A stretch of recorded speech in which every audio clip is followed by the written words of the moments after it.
नमस्कार साथियों। आज कोरोना महामारी बिहार और देश में बहुत तेज़ी से बढ़ रहा है और आपको मैं यह निवेदन करना चाहता हूं कि वर्तमान समय में चाहे वो केंद्र की सरकार हो या बिहार में राज्य की सरकार हो, कोई भी सरकार आपके लिए, आम लोगों के लिए सोचने को तैयार नहीं। आज दोनों ही सरकारें, डबल इंजन की सरकार पूरी तरह फेल हो चुकी है।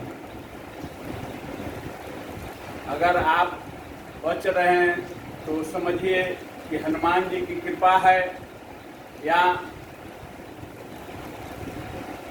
आपके अच्छे कर्म हैं जो आपको बचा रहे हैं।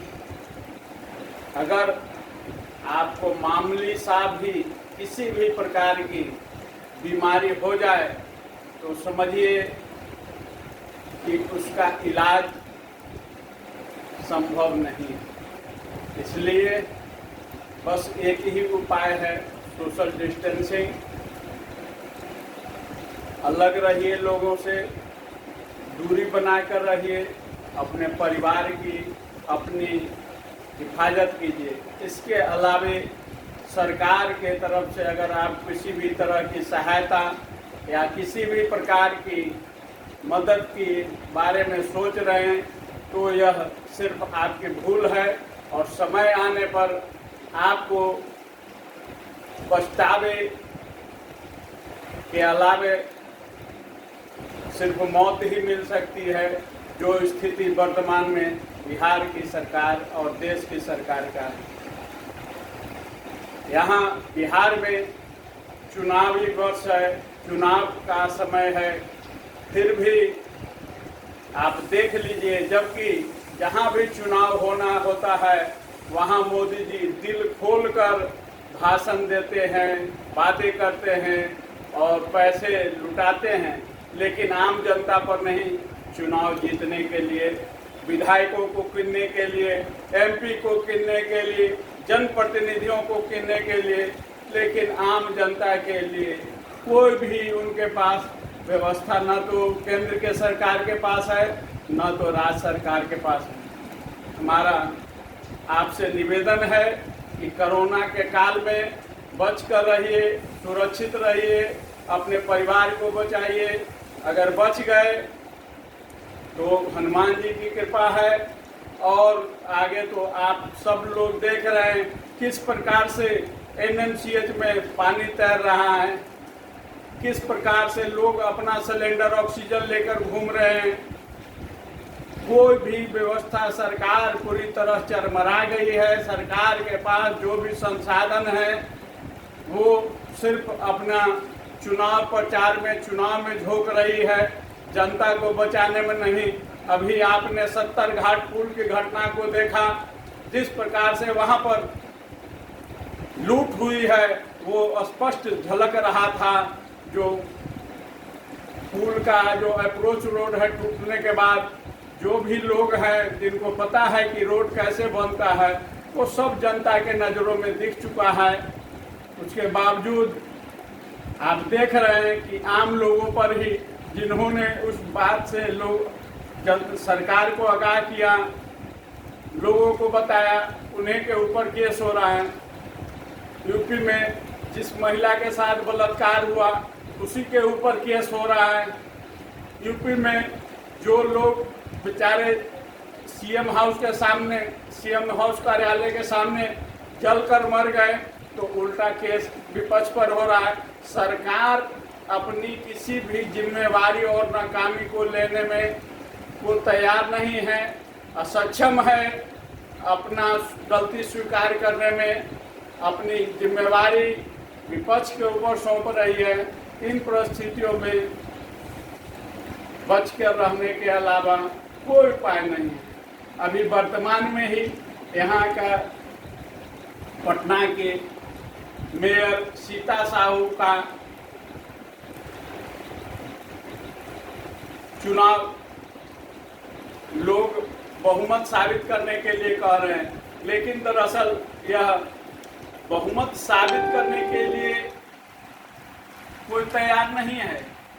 ये दरअसल जनता के आंखों में धूल झोंकने का काम कर रहे हैं, ताकि लोगों को जल जमाव, बीमारियों और अन्य स्वास्थ्य सेवाओं में जो गड़बड़ी हो रहा है उस ओर ध्यान नहीं दे। सफाई कर्मी जिस प्रकार से स्ट्राइक पर है, एम्स में भी सभी स्वास्थ्य कर्मी स्ट्राइक पर हैं।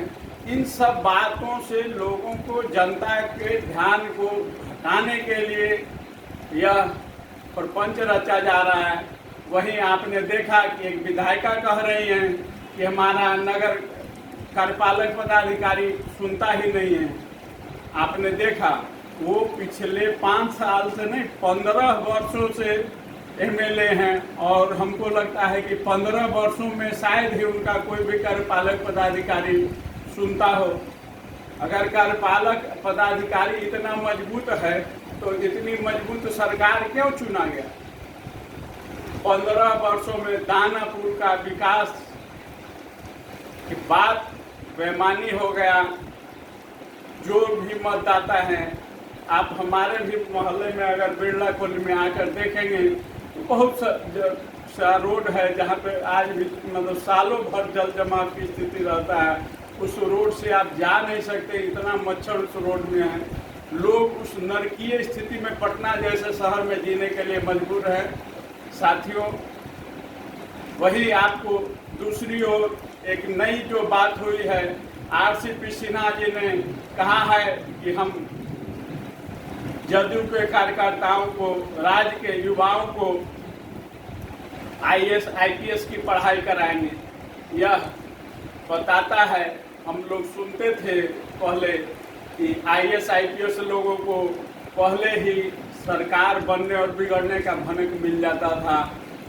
मुझे लगता है कि आरसीपी सिन्हा जी को यह भनक मिल गया है, और चूंकि अब यह रोजगार उनका छीनने वाला है तो उन्होंने अपने नए रोजगार का जदयू के प्लेटफॉर्म से प्रचार प्रसार करना शुरू कर दिया है।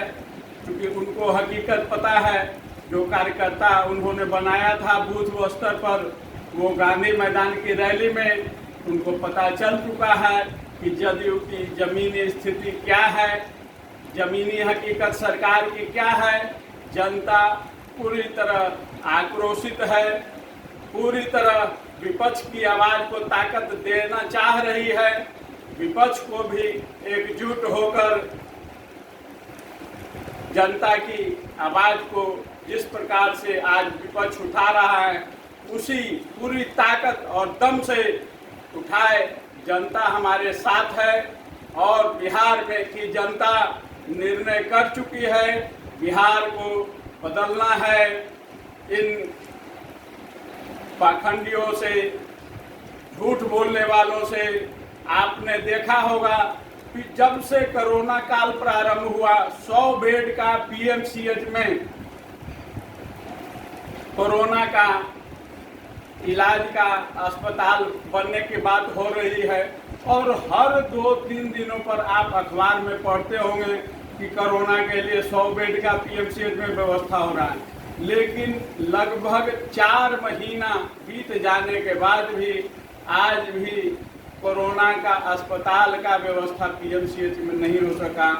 आप आज प्रचार देखे होंगे कि बहुत जगह खोला गया है, लेकिन कोरोना का जांच के लिए, लेकिन कहीं कोई जांच की कोई व्यवस्था नहीं है।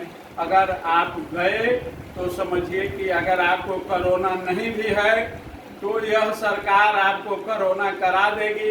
एनएमसीएच में देख ही रहे हैं किस प्रकार से मरीज जल जमाव के शिकार हो गए हैं इलाज कराने, और वहां जल जमाव से जूझ रहे हैं।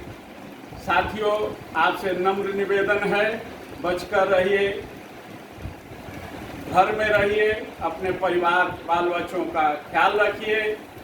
धन्यवाद। जय हिंद।